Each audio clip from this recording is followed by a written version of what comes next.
Hi, this is Mashnu, and I would like to show you one of the games of Mikhail Tal. Tal is a famous and one of the most inspiring chess players, famous for his attacking style and for his unexpected sacrifices sometimes. In one of my latest videos I got a comment of one of you, and the comment said something like, Mashnu, you have uploaded so many games on so many videos on attacking chess, and there is not even one game of Tal. And then I realized that yes, you are absolutely right, and this brought me to the idea of making a series on some games of Tal. So this is the first one, and I hope you will enjoy it. In this game he is playing against Strelkov. The game was played in Riga 1949. It's a short game. We see a French defense, d4, d5, knight to d2, black takes on e4, knight takes e4, knight to d7, knight to f3, knight to f6, and now Tal plays a move that is not very common. It's knight to g3. In this position, more common moves are bishop to d3, knight takes f6 check, and bishop to g5. Bishop to g5 is the most played move here, but Tal played knight to g3.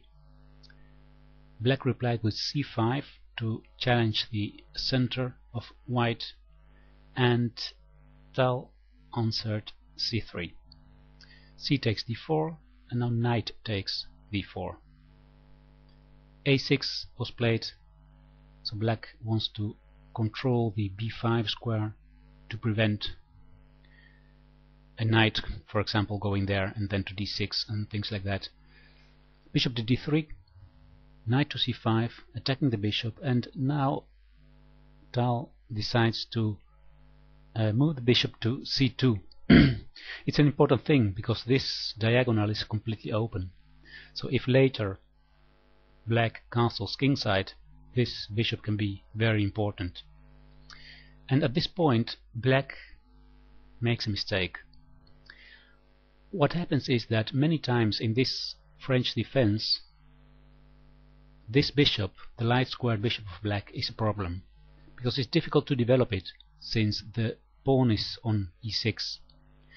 And the black player here thought to have found now a solution for this problem by playing e5. So advancing this pawn, winning a tempo by attacking the knight, and opening this diagonal to bring the bishop out of the pawn chain. But in fact it's a mistake, mainly because the square f5 is weakened now. The pawn on e6 was controlling f5, and as you can see there are three pieces of white that are directed to f5. Tal played here first queen to e2, pinning the pawn on e5, bishop to d6, and now knight d to f5, attacking the pawn on g7. Black castled, and this is the beginning of the end.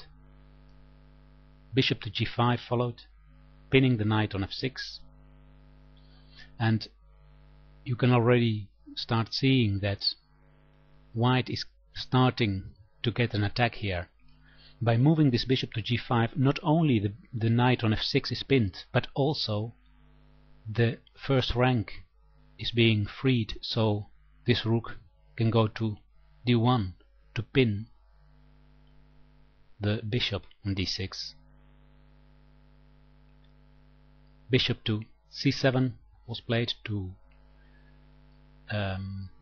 prevent this rook d1 pinning this bishop on d6.